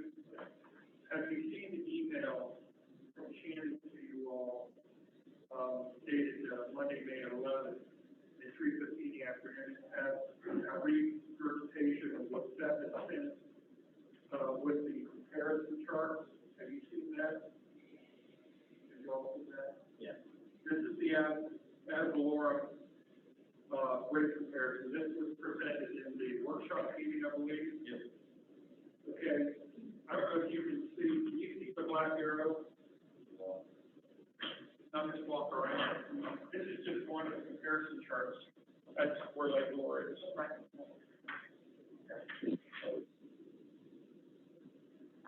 And so if I just put in another one randomly, That's the chart where I read. ad valorem, your ad valorem tax rate. Oh, okay. That's your out compared to your area. Okay, that's another one. So you see the point that I'm making? And if you are having a lobbyist, if you hire Steve Metcalf, he's talking to your legislators about funding with the community, the need for funding. you have an opportunity to take what's needed for the sewer project and move it over to a dam project. The dam project now, it can be funded by Avalon Package, and you see where you're at. This could zero up a little bit, if I'm not mistaken. It's not like going here, which is where you're at in your sewer rate. Yeah. Right. This is a sewer chart, you'd be up here. Yep. I see, but I see how that chart curves, and it looks like you don't have to add too much more to get way up the chart. That's right. When you get to that very top. That's right. This is Kirk, can you hear me? I can hear most of what you're saying. My question to you would be, do you have a general idea of if the town borrowed $3 million for the sewer valve, which is now a drain valve, a dam drain valve, $3 million to fund that, how much more cents per mil would they need?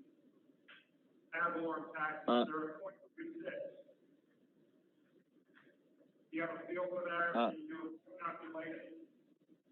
Yeah, I'm assuming Steve just heard that. The idea being, if we take where they're at now, if we're not including the tax increases for the large dam construction project, what would the tax increase be just to cover the debt service on $3 million to put in the valve? Yes.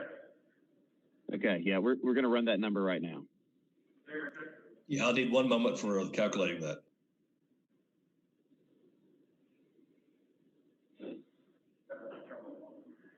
That's right. $3 million, 30 years, $1 million, $100,000 a year, 86K gets you 1 cent, it's gonna be like 0.1. That's the point that I'm making. Yeah. It positions you with people like Steve Metcalf to have more hope. Yeah. Because he says, look, they are trying here, and they can't do anything with the sewer rates. You can't, you hit the ceiling. But we can do something on the ad valorem taxes, and this helps fix our infrastructure. You gotta do something like that. Let me help with a potential alternate solution, just to encapsulate everything we're talking about. You got 40% increase on one side. On the other side, you could have 20% increase in sourcing, which buys you 100K potential in sourcing, which is roughly like 10%, all right? And the potential to shift some to the general fund, which would make up the other difference. So you could go with efforts to achieve the equivalent of that 40% to keep your cash flow problem going. 20% in sourcing and potential resourcing of that valve from the general tax. In a year, you can see how well that went, and then we can make another adjustment right there. It's a little bit easier to think. The other thing I might add is, you know you've got a strategy session you're writing up right now, that document, which you're gonna be giving to your lobbyists. You don't want your previous decisions that have been made to be a problem. You know what I'm talking about? Which is a chink in the armor, right? You can get a stab from a previous action that was done, and they say, well, why did you do this? And he has no answer for that. You don't want your lobbyist to be in that position, because then, if your lobbyist goes to your legislator and he doesn't have a good answer for something that's a big question, the lobbyist can come back 5 times and it doesn't do any good. You see what I'm saying? He can knock on the door, you can have a metric, how many times you contact him, it's worthless. It'd be eating a candy bar without sugar in it. It's gonna be a situation where the person that he's lobbying, the legislator, is gonna turn to the staff and say, look at brother rates and give me a comparison. Water, sewer, brother tax rate, give me a comparison. And if you're poor mouth, and you're saying, Southern Terms are saying, we don't have very much, we help them.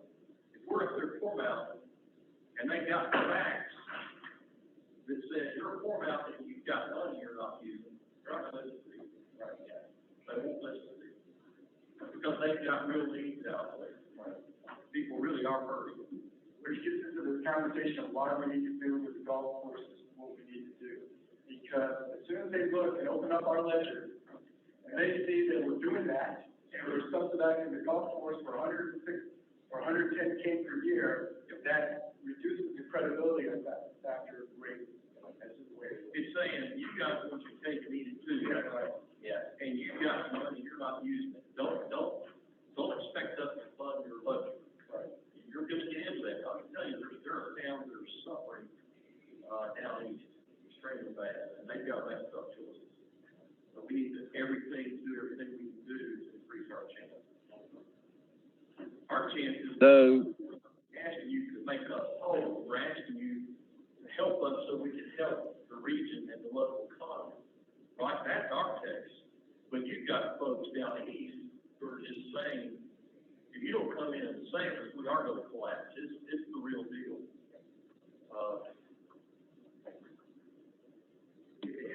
so we're estimating about a 3-cent tax increase to just cover the cost of doing the valve project. 3 cents? Yeah. That's assuming a 15-year bank loan to do that. Okay. That's the worst case, half, or, yeah. That's good to hear.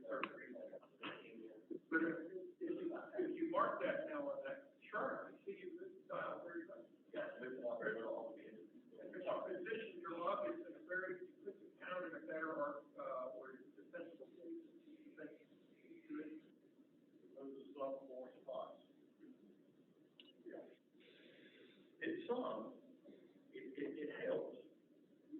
We've got more room on we've got a lot more room on the tax increase side, and a little bit of it right there makes a lot. It's bigger, but I hesitate to say this is the wrong thing, this is just real high level, just kind of looking at where we are. This is where we are now. So moved up to where, who's there, Lamar is 51 cents, Marion is 51 cents. You know, those are, I think we need to see that, we show what it does. That's a 42% increase in taxes, which is a lot. But it's, well, not 40, it's a 42% increase in city taxes. So if you had a $7,000 tax bill last year, that there was 42%, goes up 42% on the Lake Forest side, which is about a third, yeah. That's from here to here, and that's lot, there's $1,275,000 a year. That service is a lot of it. Not saying we want to go there, just saying I think if I was in almost upstate Columbia, if I was in Raleigh looking at that, that would be something I would look. That would have would be about. And it's a situation where the assets that were put in 100 years ago were long lasting, long life, and how fortunate many generations have been here, at least two, to use those assets and not put a lot back in them. And we're nearing the end of the life of the asset, and something's got to be done to extend the life of the generation that's here. That's how you fix that. If you don't do it now, you're teeter-tottering on collapse. It's unbelievable as it sounds. That's where you are. It has effects on your personal equity and your property and the folks that you sell to. That becomes the part that really begins to. I think the community will accept rate increases if they know where they're going and know money's not being wasted. And That's like, evidence of that. and they can see evidence. There's got to be evidence. Yeah. They've got to be able to know, well, they're not just, you know what? That, you know, they say, well, you know, why do you have 6 people doing this? Why do you have 6 people doing that? You just have to be able to answer. You have to be able to say, well, this is what it takes to call. And,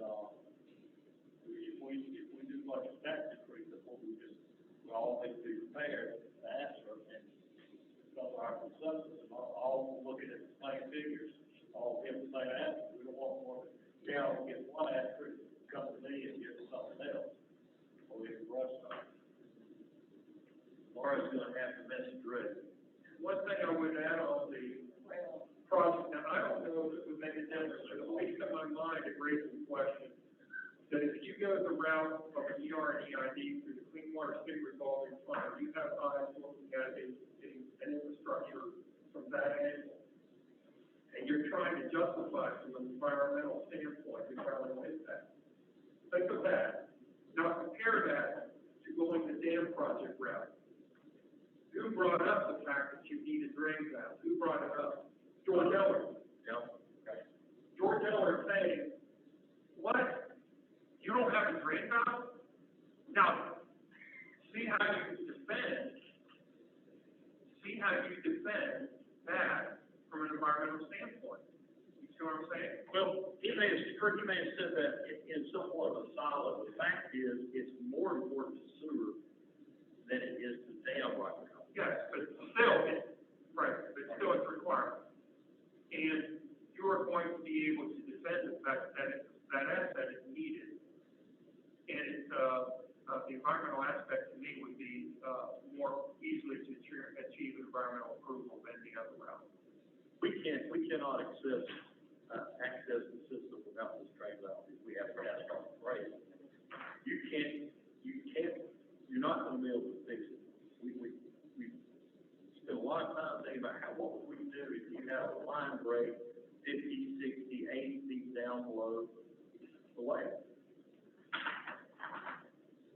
You're gonna call a special team in, underwater divers that deal with oil pipelines. I mean, it's so far outside of what we normally do. Months of engineering, I mean, we gotta have a valve on the sewer side. If we pay for it out of general fund, that's great. And that may be what we do it to stretch out our 12.5 loan even further for the HDP. I think it makes sense to put whatever we can and get it out of the general fund rather than this water sewer fund, because we're so restricted there. And that is capital, we have to kind of have to set this on that every year. I agree. You agree? I agree. You agree? I do. Is there anything else? I can't think of anything else that we pull out in some way. I can't think of anything. You can't. It's an enterprise fund. The manhole is locked into an enterprise fund. It's obviously sewer work. Is that what we're into, was 3 cents? Or we're going to go? We heard that. 3 cents in lieu of any increase in sewer rates. Oh, yes. So no increase in sewer rates, and instead we're gonna get 40.7. Right? But that still doesn't take care of it. No, it's still a cash flow problem. You still got gas on the I don't think that's enough to take care of. the valve, this covers the debt service on the valve. Right, so we still need to address the sewer, so that's good, that's very making that, that's one thing. Now, but now we need to go back to something that's sewer. And that's, so that was for, how long? 10 years? 15 years. Yeah, 1 year, 15 years.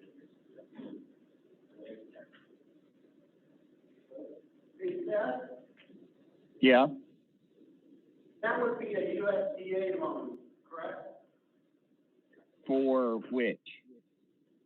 The valve, the drain. I don't know that if that would be a USDA loan for just a valve or not. Once you've broken that out, and if it's, the problem is that doesn't help you in any other way, because it's going to take even longer probably to go through USDA than the SRF process. So there's a possibility that if you do that as a USDA loan, you actually then can't put the valve in until after the sewer work's already done. So, would a commercial bank loan money on that? Yes. What is your collateral? It would probably have to be general obligation. Okay. Your taxes. Yeah. At what rate?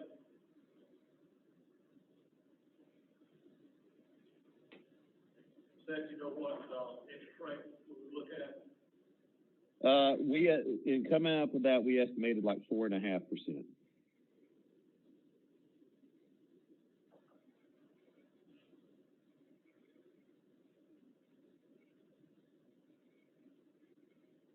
So far, we've got 0.017 for recovery.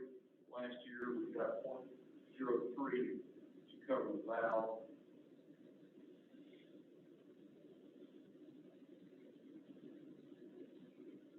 This is exactly right. If you're planning on the tax side, it is on the cost. We still have the cash flow problem in the water and sewer.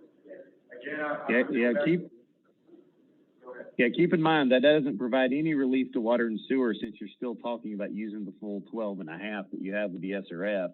You still need the same impact for water and sewer. He's saying we don't have enough to cover the debt on the 12.5 in operations. It's more than this capital. I didn't get that message the first time. Yes, you're saying we don't, our rates right now are set, and they're not enough to cover the debt service on 12.5 and operations, increasing operational costs. right. That's correct. Yeah, it comes up short. I mean, if you take a look at all the current operations and the current debt service, it comes up to the 800 for operations like we talked about, and another 128 for the existing debt service that's out there from the old wrapping, whatever. That's about 928 when we take it 1.2 million. So the difference there does not cover the debt service, nor does it anticipate the phase two. And that's what Seth is saying is 40% goes. But I would tell you that 40% will get us there. It's a good hedge, but less than that would be able to cover that debt service. We would just have to take a look at it earlier than 3 years from now to get another 20%. That's what the difference is. So here's the seriousness of what we're talking about here. We have to demonstrate to the LGC that we can cover basically the 12.5 in our operation, and we'll have to do that at this 12.5. The rates were set, we thought that was demonstrated then. We've had to call, change all that. We lost the money on the green line and the low pressure sewer. We're gonna have to demonstrate to LGC, when we go for approval, 12.5, that we can take care, we can service the debt and cover operation costs. And they're saying we can't do that with this, where we are. That's an issue. We won't get to 12.5 if we don't make some changes, if in fact that's the case. Seth, am I speaking out of school or am I incorrect? No, I think you're gonna have to show how you're gonna cover it, and I agree. What you've got now is basically, if you look at budget 2020, it was effectively kind of almost break even, not including that additional amount. And they're gonna wanna see your cash balances be stronger than they are, and that you are gonna have the rates in place to cover the debt service. We can revise the numbers and show you the impacts. For instance, if we move out phase two, if we push that out a couple of years, for instance, we can show you what that does to rates, and, if 40 may become 35 or 30. How quickly can you do that, like while we're on the phone, Steve?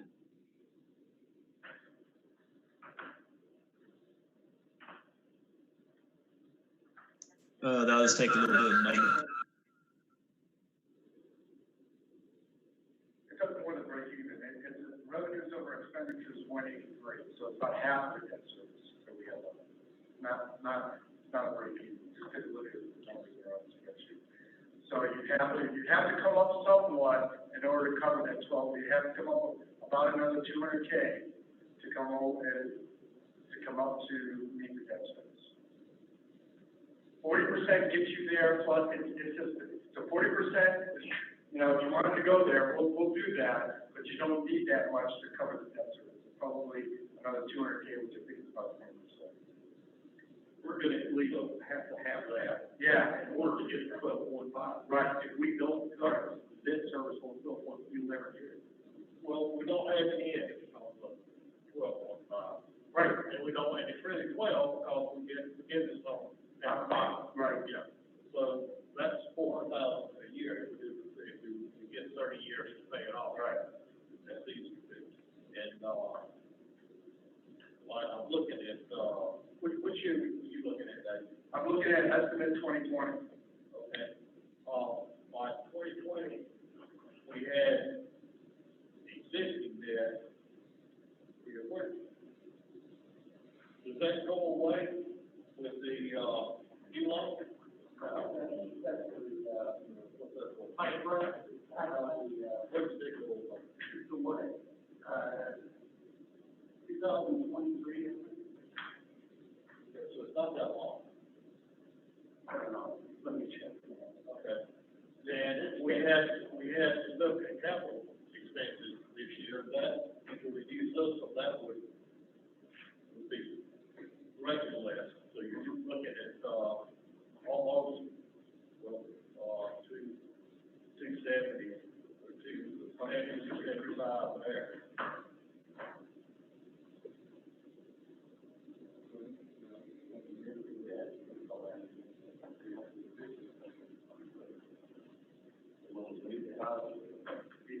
It drops off in 2020.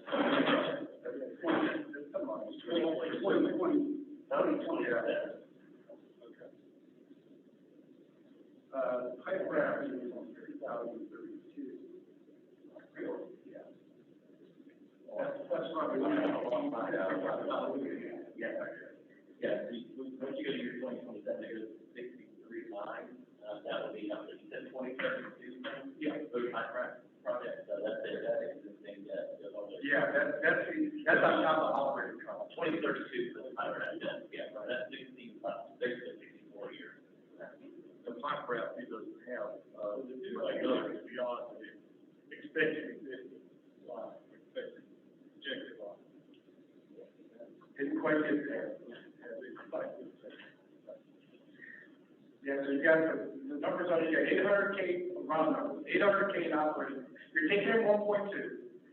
800K is recurring operating costs that includes the people and the chemicals are the two big ones. Yeah, right? Your in-source is gonna go down, but you got 800. Then you got 125 for the debt service on the pipe, so you have 925. So the difference there is what you can go against the long-term debt service, and it doesn't quite cover. Well, and the one unknown is how many new customers we bring in when we do the new system. That's years down the road, we won't be able to fix that for a while.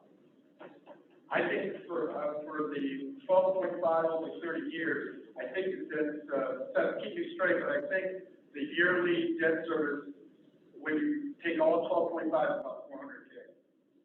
Yeah, it's 400,000 Yeah. for the 12 million. So really, if you're at 950, you're taking in, 1.2, so you got 250 there to carry a debt service.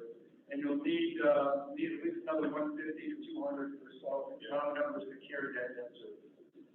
And that's about a 15 to 20% increase in your rate in order to get. We're bringing in, what, 52 now? Yeah. Yep. Yep. And, you said another 120?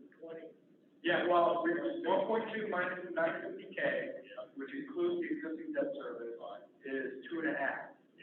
250K. You need 400K. So I'm saying we're short about 150, a little bit of slosh in there, 150, 200K. You're short. So that's a little over 10% increase. How much? 10% every 120,000. If you, Oh, yeah. yeah, you're the biggest. We, So, in And just for clarity, we need to also add about $500,000, at least $500,000 to the reserves for fund balance purposes.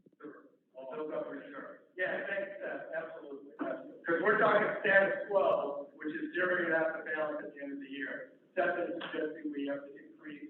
How long, to build up 500K? I mean, in a year, or how long? You know, I think they're going to want to see that you've got that fund balance up around that 50% mark when you go to LGC for approval of the loan. I mean, that's a question probably to have with LGC. That changes the situation. I don't know how we missed that, but I got it. Say that again, I'm not sure I understood that. You need the reserve. So they're going to want to see the fund balance in a stronger position to approve the loan to show the financial health, not just the rates, but the financial health of the fund. Right. That's what I'm Yeah, so that explains the 40% right away, because that 40% has to build a reserve that should have been built up over a decade. Yes, that the 40% is both debt service and to build the fund, both of those go into that. And that's why I say if you look at the fund, it builds up to almost 100% by 2023. If we move phase 2 out, then it's potential that it doesn't have to be quite as steep in year 1 to get to kind of where we need to be. But part of that's going to have to lay out where we're at financially, and it's probably a conversation that needs to happen with LGC sooner rather than later, especially given all the impacts this is going to have on rates and how big of a loan this is for Lake Lure. Where do we end up if we go and say, hey, look, this is what we got, this is how much money we have. How do we work it out, guys? Can we look at this as, okay, we got a lake out there that we've got to protect with the town of Lake Lure and the sewers in the lake and affecting the lake. We can't help it that it was put in 100 years ago and, when there weren't any of these rules and now we've got them. Can we have an exception here where some of these reserves can come from general fund rather than from the water sewer fund? So LGC is going to be, let me see how to put this. It's going to raise all kind of flags if you are subsidizing your water and sewer fund with general fund money. That is not something that they're going to approve of. But if we're looking at it as we're willing to, we're looking at it from more of an environmental standpoint, from having the sewer lines are running in the town lake, running under the town lake.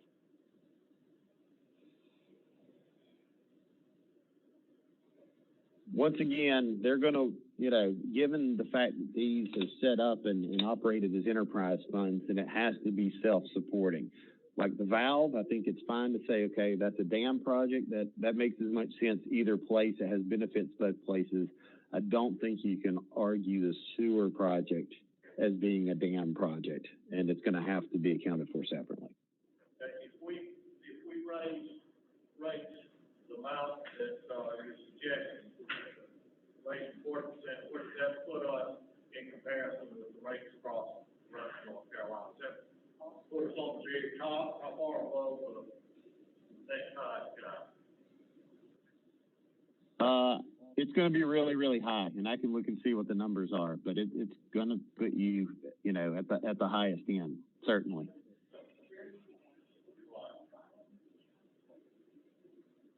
I'll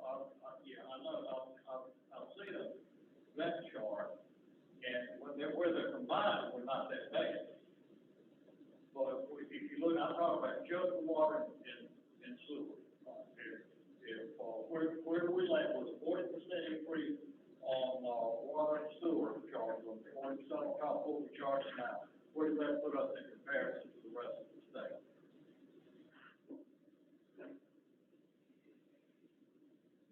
We're not the top, but probably the top 5%.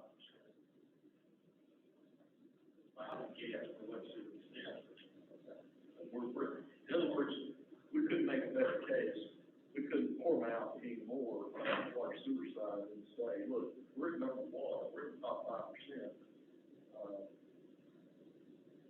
We can't do any more on that side. And if you look at, you know, really, if you pull the coastal areas out of that, which have their own, challenges down there. If you just look at the, you know, the western half of the state, which are really not comparable, then we're really good. I have another idea I'm gonna throw out there, and I think it may work. LGC certainly, we can't take money from the general fund and transfer over to the water and sewer, that's what we're talking about, right? That would raise red flags. How about this? I think she's subsidy from another enterprise. Okay, how about this though? There are some major line items in our sewer line right now, like buying chemicals and removing the sludge. Can you do a one-time payment out of the general fund for those? Because they achieve the same thing without transferring the money over. No, that's gonna have to be paid for out of water and sewer. And we ran the numbers quickly to see what the impact would be of moving phase 2 out to 2026, 2027 time range. And it probably puts, your current need at a 30% rate increase instead of 40. So that's the impact of moving out phase 2.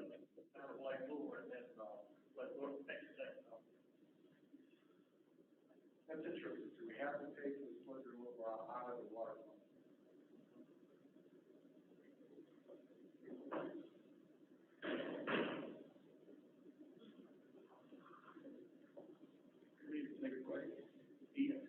Yeah, we need to, I will reset, Reconvene, Yeah. let's do the, Sam, can you reconvene with us in what? How long, somewhere? 30 minutes?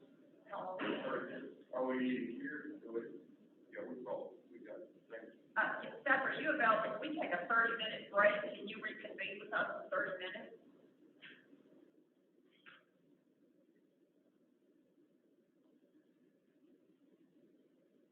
Yes, I can do that. Thank you. So, shall we go ahead and let's say that we will,